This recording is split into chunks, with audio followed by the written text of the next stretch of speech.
tell our audience who you are and what you do for a living? Absolutely. Thank you. And I appreciate it, Jacek. I appreciate the opportunity. I am Richard Pinto. I am the principal and founder of RMPC Legal Marketing in New York. We are a marketing communications consultancy that focuses on directories and content generation for law firms. We also do website development and a lot of business development work. My background, personally, I am a former editor at IFLR1000. I was the first America's editor. Over the last 10 years, I have worked only with law firms on these matters as either an editor or as a consultant of RMPC Legal Marketing or in-house at White & Case, Shearman Sterling, and Sullivan & Cromwell. So I was a global manager for all three of those firms. And my connections with the editors in London or the London publications are very strong. So I have a lot of, I wouldn't say I have a lot of pull, but I certainly can get their attention if necessary. So I'm always happy to intercede on my client's behalf and make a compelling argument. I believe that directories and awards, which I call recognitions, is much more strategic than simply the actual recognition. It's the process of doing the submission that generates a lot of value. And then once you're finished with it, those submissions and the information you have in it can feed other marketing platforms like your website content, like releases, collateral material. It can fill in your RFP, all in handy sheet, your submission sheet to chambers. It's all there, who you are over the last year. So there's a lot of strategic value to directories and awards beyond simply we're number one. So that's my introduction. The first thing is that more and more lawyers in Poland are looking towards entering various directories, and these are the ones that we have here in Poland, but they're really, let's say, local and based on many different variables that they're important here. But more and more of them want to be present in Legal 500 chambers and partners and so on and so on. And I'd like to hear a point on the directories you would recommend to choose for lawyers of different specialties, of different departments. Okay. So yeah, I think first of all, let me start from the beginning and to say that in such a hyper-competitive industry as we have, it's critical for not just lawyers but also the practice groups, and then on an overarching the firms to try to differentiate themselves and stand out. Critics will say, well, anyone can be ranked and etc. But if you look at chambers, it's really only a fraction of all lawyers, and even amongst the top tier firms, the top tier practices, it's only a fraction of lawyers who are included in there. So it's an incredible way to receive recognition for the level of work, consistent level of work that a lawyer has done, and by extension, his practice, and then further extension, the firm itself. So there are only, for instance, I only know of 2 or 3 practice groups of, say, the most elite law firms like a Sullivan & Cromwell or Linklaters, where every lawyer or at least every partner in the practice of an office is ranked. It's extremely rare, extremely rare. So the process also has its critics, but again, I would say upwards of 90%, maybe even 95% accuracy in terms of who is on the lists and where they are ranked amongst their peers. There are some oversights, and in the smaller markets, there might be a little bit more sort of dislocation. But generally speaking, it's, well, let's put it this way. In the 10 years that I've been working on this specifically, I have never seen or spoken to a partner who has looked at the list of lawyers and said, this is completely wrong. And if anything, they may quibble with, oh, this guy, I used to mentor him and he's above me. And there may be reasons for that, but generally speaking, this is, they are well above 90% accurate. So any concerns about why they should do that really should not be a concern. So with regards to which directories, it depends on the goals of the practice, obviously, and of the lawyers. If the lawyer wishes to be ranked, then Legal 500 is not the best vehicle, because Legal 500 will list some leading lawyers in a practice, but they don't actually rank them. So Chambers is really the only game in town with regards to lawyer rankings. Either Chambers or Legal 500 would be perfectly fine for the practice rankings, and the methodology is similar for both. Legal 500 does they tend to focus a little bit more on how you describe the practice. So there's a section where you talk of, they both have this, where you describe what the practice is, and then you follow up with a list of matters, up to 20 matters in Chambers.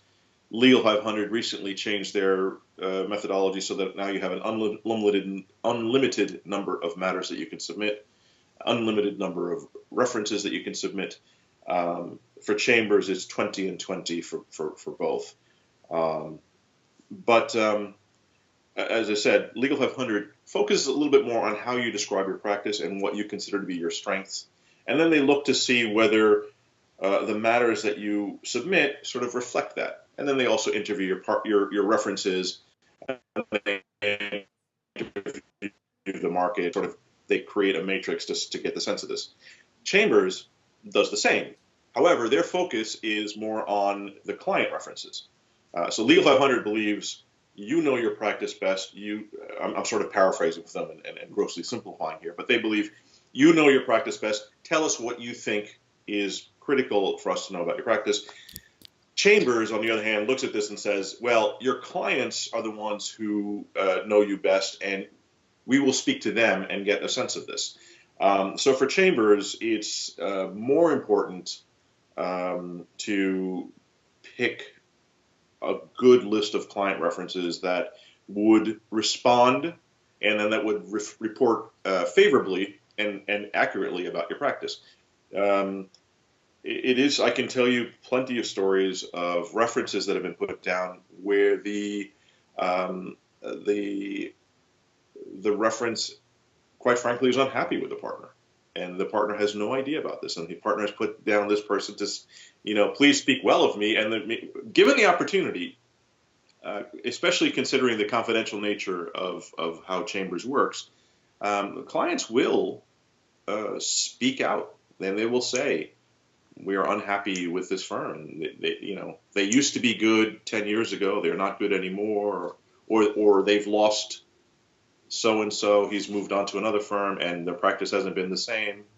And I think there's more. It's really critical to think over the clients you want to submit very, very well, just to make sure that these are going to be the clients that will support you instead of giving you a hard time here. Yeah, absolutely. And I would add also that it's equally important to, so there is a criticism, and a valid one, that you can pick the clients that you want, and then you can coach them to say things.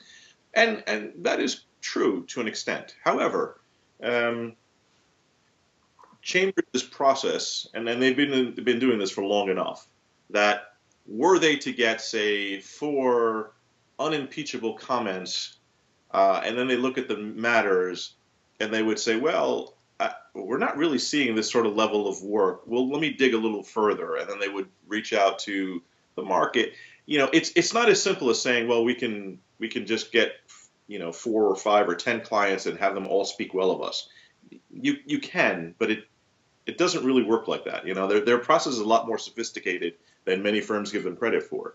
So, what this does encourage, and this is where I believe the real value of participating in the process is it requires that you be in touch with your clients and that you make sure that they are happy, so that when anyone calls them, that they will actually genuinely say, yes, we are very happy with them.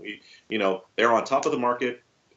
One comment that I received, because I used to be an editor for IFLR, and I don't include them here because they've sort of, in my opinion, with all due apologies and all respect to them, I think they've slipped a bit, and a lot of firms have sort of bypassed them. But they are an option also. I would put them as a second tier option to participate. And one of the advantages that IFLR used to have is they were bigger in the emerging markets. They were more important in, say, Latin America or Eastern Europe than Chambers or Legal 500. But both Chambers and Legal 500 have made an enormous push into these markets now. So the advantage that IFLR used to have has sort of gone. I'm sorry, I distracted myself there. Getting back to this, the client references is important. You really need to get this, and I've heard all sorts of comments. Again, as I said, from clients who you would think were meant to be good. And on the flip side, you want to comment, and you wouldn't really be able to coach this because very few of us are so egotistical as to tell a client, please say this about me. And what this client said was, I forget his name now. Michael was his name. Michael, I won't give his last name, is so good that it seems as if the market turns to him to figure out which way to go. I mean, that's a fantastic testimonial. I had another partner, and this is when I was working in-house, where the client comment was, spending 1 hour with this partner is worth 40 hours with any other partner. I mean, that's an amazing testimonial. And it's, again, you probably could ask someone to say this about you, but first of all, to go to my point, even if you did, you'd have to have that sort of relationship, that really strong relationship where you could say that. But more likely, it was somebody who was actually very happy with the work that this firm has done, and these partners that we're speaking about, have probably kept really close contact with the client. So when the client has an opportunity to say, yes, they really do work, that's the level of feedback that you want. Most of the time, and because people don't put a lot of thought into this, most of the time you simply get, yes, they're good, they return my call, or I'm happy with them, but nothing specific, and the best way to improve the rankings or to get ranked is to get this level of consistent feedback with specific points of why this partner is really good or that practice group is really worth going to. With one practice group that I was working with, the comment we got back was that the client said, I believe this practice was a financial services regulatory. They did that sort of work. And the client said, I wish they did capital markets work because these guys are so great. I would follow them anywhere. And again, that's priceless, and you can ride that sort of comment for a little while. You put that on your website, you can put that on marketing material, but more importantly, quite frankly, you're getting a sort of feedback from a client that is very happy. And so you may have an idea who said that, but it should spur you to want to get that from everyone. So again, it goes a lot towards client retention, client satisfaction, things that a lot of lawyers just simply, well, and to be fair, not just lawyers. Client feedback is a problem in the professional world, full stop. But lawyers tend to do a worse job of it, speaking broadly. So there is a lot of value in the rankings. And of course, the actual rankings themselves, to be a top tier firm does actually mean something.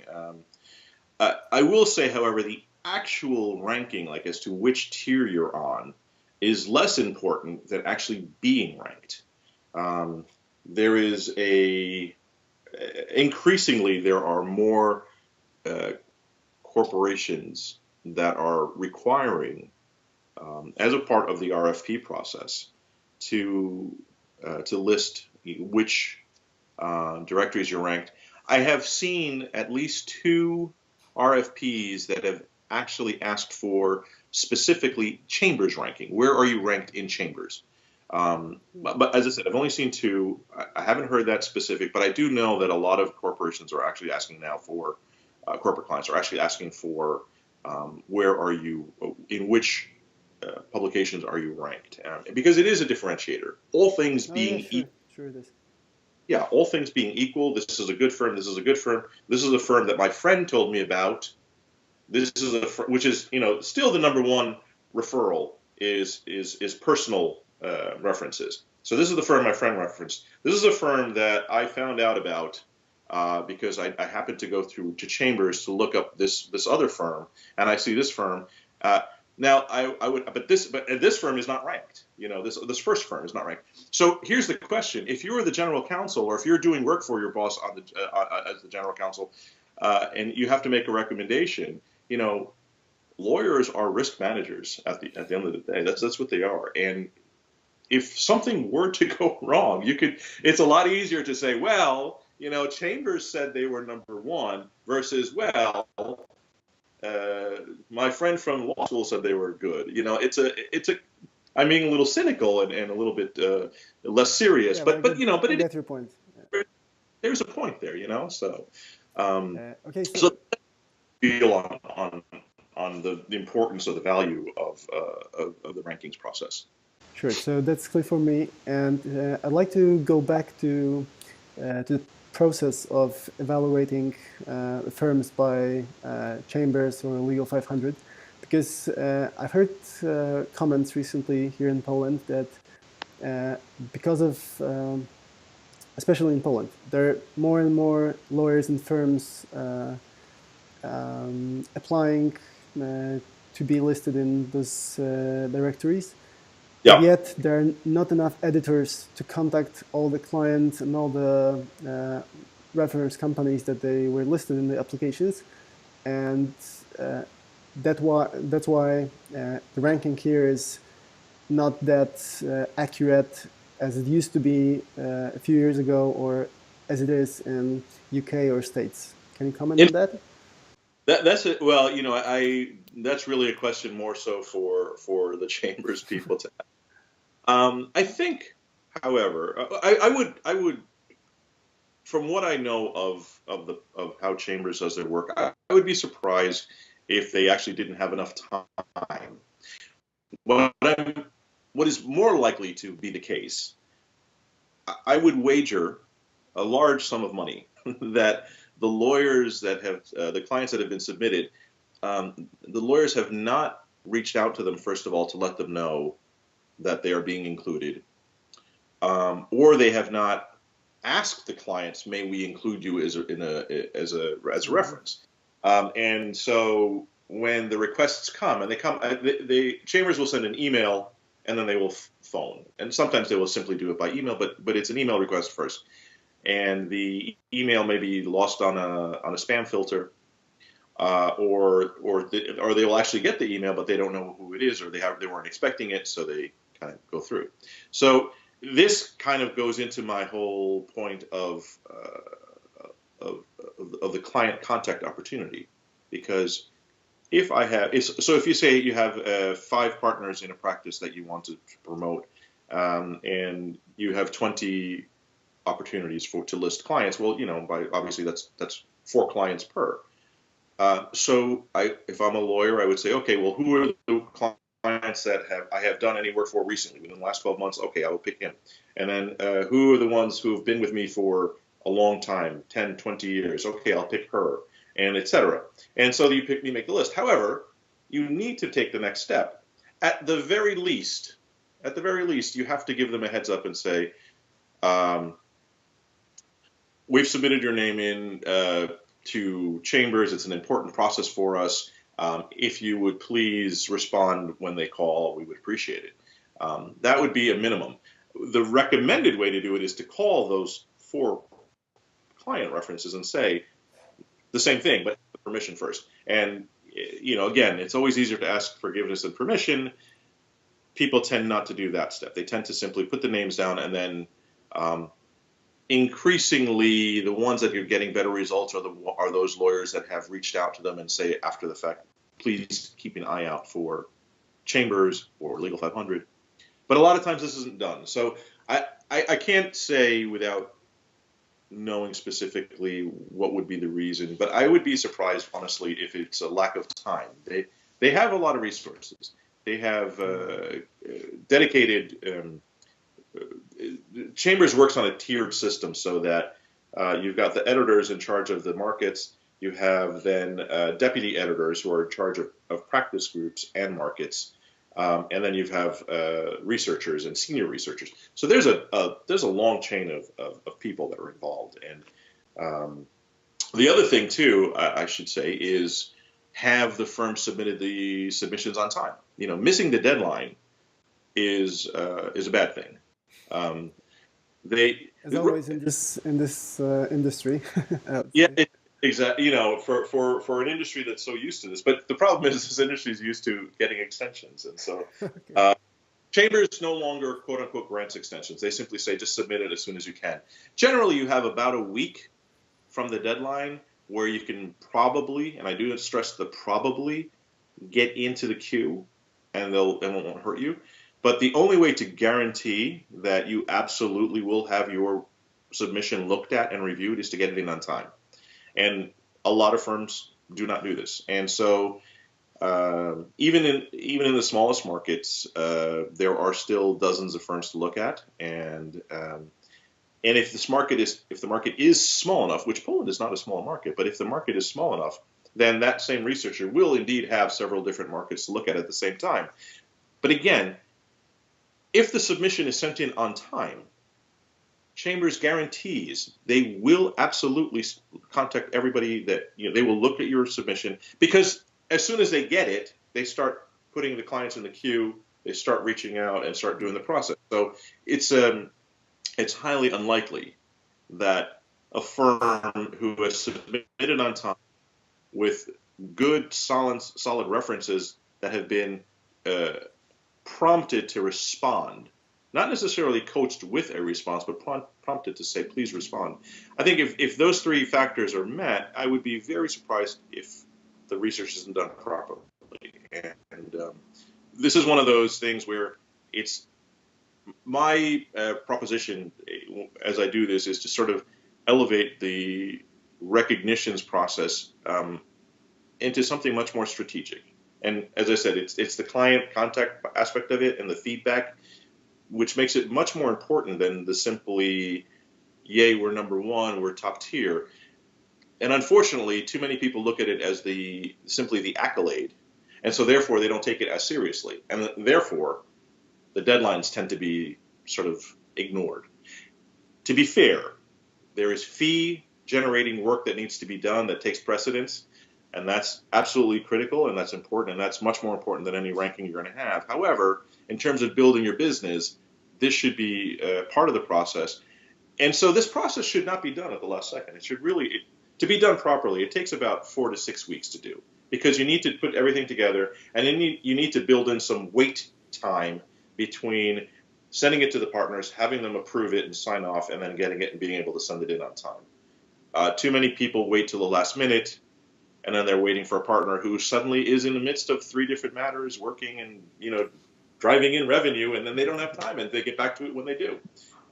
So, one of my crusades, so to speak, is to not make submissions more important, but to make it as important as any other marketing tactic that we undertake, because there is a lot of value in it. Third-party validation is invaluable, and even though we can't really put an ROI on it, a price tag, there is definitely an increasing recognition that getting that sort of affirmation from a reputable source with a proven methodology definitely has a place within the business development process. So, there's a long-winded way to say that although I don't know specifically why or if Chambers is doing anything wrong within the market, I think if you do it properly, your fortunes would be better reflected. You know, you're improving your odds of a better recognition. Okay, and thank you. And what do you think? Because I've got this comment about a month ago from one of the partners who used to be listed in one of the rankings, and now he started his own law firm, like a boutique law firm, and he said that for first timers, their first submission, their first application, maybe like knocking on the door, and they're not very likely to be really ranked on the first time. So they have to, like, make this first impression, and then it will take them 2, 3, maybe 4 years, even if they have enough of the track record to actually be listed. Okay, that is an excellent question. There is definitely some truth to this, or maybe even a little more than some truth. The difference between a directory ranking and an award recognition. An award, you can win an award by having a spectacular year. One year in which you landed all the big deals and all the big clients, and you did a fantastic amount of work in that year. And for this particular year, you will be recognized for it. And so awards reflect a moment in time, this 12-month period that you've submitted for. The directories rankings, however, is not that. It is a process. It is a linear process over time because it wants to reward continued and sustained excellence. So it does take a little bit of time to ramp up, and so the let's call it bad news is there tends to be a lag of I don't know if 4 or 5 years. I think maybe 2 or 3 years is more accurate. Mm-hmm. When you first time ever that you submit, it probably will take you 2 or 3 years to gain the sort of momentum to get recognized, to get your proper recognition. On the flip side of it is when you come to the other side of, as your career starts to, wind down and you're doing less and you're pulling back and you're not so busy, you'll receive this sort of continued recognition. But this is very simply, this is human nature. If you have been ranked and you are amongst the rainmakers in your practice, in your industry, in this specialty, your name will always be at the front. If I were to say, as a very facile example, if I had to say, list the most famous scientists, you're going to think of people who have been long dead, but they've had a very, very strong body of work behind them. One would say Newton or Einstein. Very few people would pick someone from much more recent thing. Again, as I say, it's facile, but the point is, your body of work will sort of propel you for a while beyond your active career. So there are a few things to keep in mind with this. One is the best time to have started this process obviously would have been 3 or 5 years ago, so that by now you're already in it. As the saying goes, the next best time to get started is right now. So you want to get started now so that in a couple of years' time, you're getting your recognition. And there is some, I do know some partners who have had the body of work, and I specifically have done this, where we've created the submission and made sure to pick very strategic I worked with the partners very carefully to strategically pick the references that they used, and they were ranked in the next. But these were partners who had been doing this for a while, and these were one of those few that were for whatever reason had been left off the list. Now, we got them on the list, but they were in the lower ranks. So I think the one partner that I'm thinking of, there were 5 tiers, and I think he was a tier 4. This is perhaps unfair, but this is also a bit of proof of, I think, of Chambers' methodology and the strength of it. They're not simply going to take your word or your client's word. They haven't heard when they talk to the peers, when they do the peer interviews.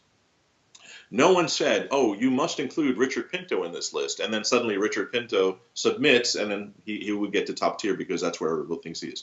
That's not usually the case. Usually, when they do the peer interviews, they say, "Is there anybody on the list that we don't have?" And if nobody, or if not enough people are thinking, Richard Pinto, they're not. When Richard Pinto submits, he is just a new name, So their methodology is pretty accurate. That's why I say it's about probably about 95% accurate, and I give that wiggle room because yes, there are some, especially in the less covered markets and in the less popular, or perhaps let's say the less competitive practice groups. So like trusts and estates, or compared to tax or M&A, the more high-profile competitive practice groups tend to be closer to 99% accurate. They really are. They do a very good job of that. Now, I have to confess, I don't know the Poland market specifically, so I couldn't say whether or not where that accuracy is. So I'm speaking in a broad sense. If the feeling is that it's not even to 90%, it's probably less than that, and there's a lot of room, I would say it's a fantastic opportunity to correct this. And you and your colleagues in Poland, and I'm happy to help with this. First of all, you would get hold of the deputy editor for Poland, who I don't know off the top of my head. You would also reach out to just the leadership and say, listen, you guys are doing this wrong, and it's really affecting the legitimacy of your rankings. And they take that very seriously. And if they hear that to be the case, then they would certainly pay attention to it. But I think I would be surprised if this is not simply an anecdotal complaint, but actually a proper. I mean, yeah, it may be. So I'm not saying it's any very legitimate complaint, or there's something behind it. I'm just asking you as a person who has a lot of experience in this area in States, Central Eastern Europe, and as you mentioned in Latin and South America. So that's why I'm asking you. Again, they are everything. Every methodology has its weakness, and they very well could be correct. But again, they are very responsive, and it is their business to make sure that people are satisfied, because they are purporting to be a resource of record of the leading law firms in a market. And if they don't have it right, then their legitimacy goes away. If their legitimacy goes away, they can't sell their reports. So. Because that's for them, they have an ulterior motive to that. I'm sorry, I'm trying to see if I can make sure I get the right person. Okay, so I know just to what's that? So just to round it up, to be ranked and to help your recommendations, I would say, in the legal industry. First of all, it's time to start now, because as you said, that's the second best moment to do it. You have to choose the right clients to be your referrals, and then you have to be consistent, because it's really not likely to be. You're not very likely to be successful on your first time. I would agree definitely with the first 2 points. The third point, I would equivocate a little bit. Okay. But yes, you're probably not going to. However, it's not unknown.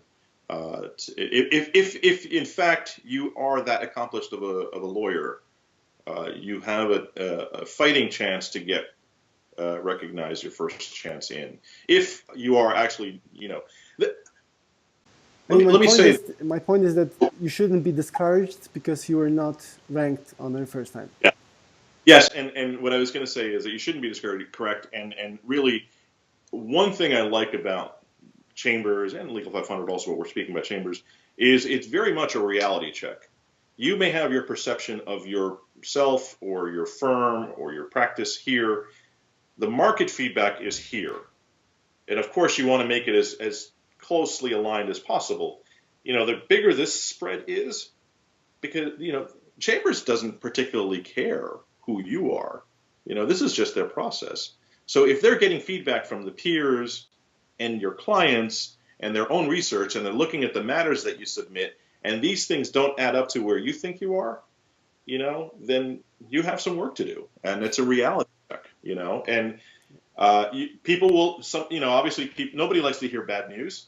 And people will say, well, they don't know what they're talking about. But again, I point to a 90+% accuracy rate to say, if they're saying this, there's probably a good chance that there's something is going on, and it's worth you taking a look at your practice and see and talk to your clients. Hey, are you if you talk to your clients and your clients all seem to be happy, on the one hand, I would say, well, then you don't need to worry about Chambers. On the other hand, I would say, when you actually talk to your clients, are they actually telling you the truth? Because very, very few clients will actually fire you. Probably what would be a better way to look at it is to go back and look at the work that you've been getting for them. And have you been getting increased work? Because happy clients will send you more work. Have you been getting same amount of work or less? And one day, what you don't want is you don't want one day to say, hey, whatever happened to my client? I haven't heard from them in a while. At that point, it's too late. They fired you, So, okay, so you've been a directory specialist as an in-house to the law firms, and now you're doing this as a consultant, as a freelancer, or with your team. Can you walk us through your process briefly? How do you do it? Like, let's say a law firm from States or Europe approaches you, and what's your process? Well, first you want to find out what the goal of the, what is the goal? Is it simply to get ranked? Are you trying to increase your visibility?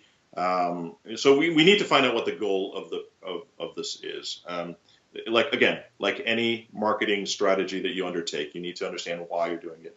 Then it's a discussion with the practice group partner or the managing partner, depending on how that works. The senior partner, anyway, that would be the one that would be signing off on this. And as a side note on that, any competent editor at Chambers can do what I do. If I look at a submission and I see that there are too many vested interests, right off I can tell you that that's not going to be a well-ranked practice because it's not run well. A strong practice will have many voices, but only one or two leaders, and that becomes very clear. It's because it's a practice that doesn't know where it's going, and it's going in the direction of each of the partners and doesn't have a strategic focus. So I would speak to the partner, and then then you get your list of matters that you want to include. Okay, I ask for. Sorry, let me jump back. When I talk to the partner, what I want to hear is, first of all, give me the history of the practice. And then more specifically, what is it that put the practice on the map? What are your achievements, notable achievements historically that you always point to? And then now we'll talk specifically about the last 18 months and what have you been doing and where have you been focused on? What clients have you been reaching out to? What is the geography? What is the industry? What sort of market cap clients are you talking to? In other words, who do you want to be, and who do you say that you are? And we want to find that out. And then I will look at a list of give me a list of your 20 best matters or 30 best matters, or however many you have over the last 12 months, and let's take a look. And then I would review them and start to pick out which ones you want to use. With chambers, and I'm grossly simplifying this, with chambers it's a little bit easier because high profile, high dollar figures reflect very well within chambers. IFLR and Legal 500 will be a little bit more subtle. It doesn't need to be the biggest deal in the market, but it can be something strategic. And chambers, to be fair and to be clear, they also respect that. But with chambers, participating in, let's say for a U.S. firm, that participated in a lot of tens of billions of dollars worth of deals in the last 12 months, will automatically almost get a higher ranking than a firm that's doing smaller work but more strategic work for their clients. So that is one area where chambers is a little bit, they have a bias towards the more newsworthy. On the other hand, it's easier to to feed that. So you send them the press releases and articles that discuss these matters that you participate in, either as lead, or if you're part of a multinational cross-border transaction, you're part of it, and then that will help. So you're looking at the matters, and then obviously the tough part is the clients, and we go through all of the requests. There's a matrix from clients that you've just done the work for, that you've given me the list of deals, and these are the clients that are attached to that, and then clients who you've known for a long time. Clients, new clients are always a good thing because they've joined you recently for some reason, and so it's always good to get their testimonial. But you also want to make it very specific. If you're doing an M&A submission, even though a client who does tax work with you has some indication of the M&A aspect of it, not so strong. You really want to be focused on clients within that practice. And then once all that's on, we do it. We work on submission. Now, sometimes the client would prefer to do the submission and have me edit and review it, and other times I will do it. And that's usually a function of which is more efficient. If I do it, on the one hand, there'll be less editing because I know what needs to go in. On the other hand, it's a lot more back and forth because I need to get the information from the matters. If the client does it, again, there'll probably will be a few more rounds of editing because I will go through and I will edit and I will redline and I will ask certain points. And my background is not just within legal marketing, but is also in finance and journalism, business journalism. So I know, if for instance, if you were to say China and commodities a few years ago, that was going to always be, that's something we want to pull out and want to make sure. Or 10 years ago, if you said Brazil, didn't matter what it was. If you said Brazil in there, you'd want to pull that out. So I help pull that information out and make sure that the relevant points are done. The key to the submission is not a lot of information, but specific information as to why they need to know about this. You always want to answer the question for the researcher is, why should I care about this matter, this client, this description that you're giving me? So I help pull that out, and then we pick we pick the clients so that reflects the matters that you're putting, and those matters should reflect the practice description of the last 18 months, not the historical description of the practice or whatever's on the website. Your practice is doing work in real time, and in this real time, you will have a new focus. Every 12 to 18, 24 months, there will be a new area in which you're going to be looking into, whether it's a new market segment or a new industry or what have you. And so that will change, and you want to make sure that these matters reflect that, so that it's a tight the circle is as tight as possible between your description and the matters and the clients that are responding to your work. So once that's all done, we submit it, and then it's prep for the partner interview, and I do that as well. And that is, again, what do you want to say? What do you not want to say? Please make sure to make a couple of comments about the rankings, one way or the other, and we work with that. And then if I make myself available, and I will sit in on the interview if you'd like, and I can do a debriefing. Or we can talk about it afterwards. I've also done it where they just call me and we speak about what did you say, what did they ask, and how did the conversation go. So it's top to bottom. And then once it comes out, we take a look at it and then put it into some sort of context.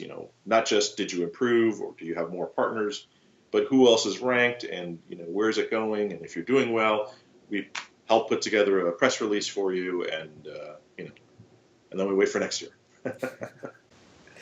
And actually start preparing for next year, the same exact moment that you finish. Absolutely, yeah. We start recommendation as you get those press releases together. Start taking note about which of the matters that you're caring about, and let's put them on the side and make sure that we have a list. Yeah, we create a whole matrix. I really like the idea of giving.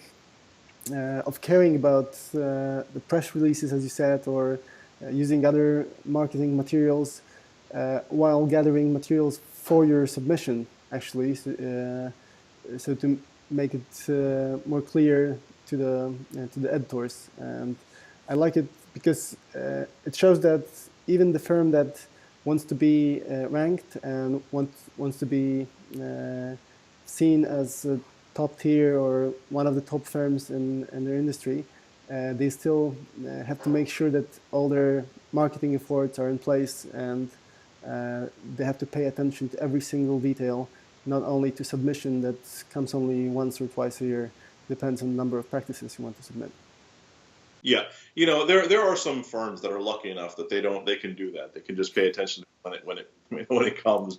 But for most firms, the reality is, you need to do this. And Chambers makes it very easy. So does Legal 500 and IFLR, and they have a dedicated email that you can send them news, and they keep a file. They'll keep a file, electronic file, and they'll go through and they'll have all that information. So as relevant news comes out, you can send it to them about matters that you've done, awards that you've won. Now, they don't really care about awards from other places. Simply the fact that you're in the news and your practice is where you claim that it is, it helps. It also internally it helps. Even if you didn't send it to Chambers, it helps for you to kind of keep track, because at the beginning of every year, everyone has an annual meeting where they talk about what our goals of what they want to do. And this is one way to keep track of it. It's not beyond just the simple revenue figures. Because let's be honest, there are sometimes strategically you may wish to move in a direction that will not pay off immediately. So you may even see a drop in your turnover, but you are getting the sort of momentum that you want to be getting to go in this direction. So again, I think it's much more strategic than simply we're in tier one, hooray. I think that's a nice thing to have, and it certainly has value. But the real value in doing this is in the process, is in going through this, outlining everything, keeping track of things, and again, and always speaking to your clients. And that's the most important thing that comes out of this, I think. So that's my spiel on it.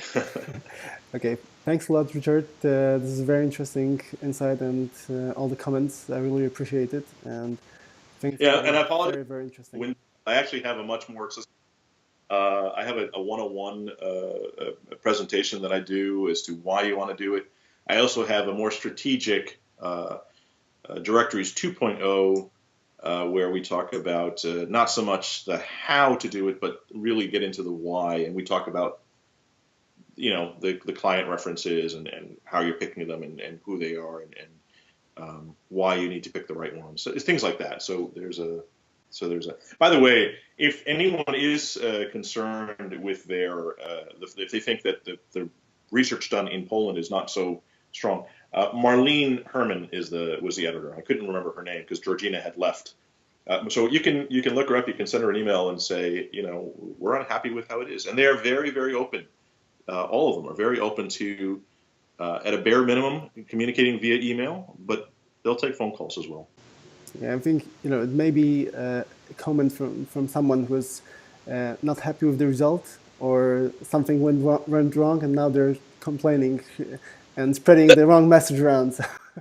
That very well may be. And I would urge that person or that firm to do actually reach out and get the feedback and find out, why, because they're very well, they're legitimately could be a reason. There may have been a mistake. We didn't get enough of your clients, or you know what, we dropped the ball. It doesn't happen very often, but it has happened. But more realistically, what probably will happen is it's an eye opener for the firm to say, oh, okay, if you really want the feedback, if you really want to be constructive about it, I'm going to call and complain about your process. And if you tell me we didn't get any of your clients respond to us, when the peers talked about you, they were underwhelming sort of comments, et cetera. We looked at your matters, and you weren't actually lead on any of these, et cetera, et cetera, et cetera. There's an enormous amount of strategic feedback in those sorts of comments, if taken appropriately.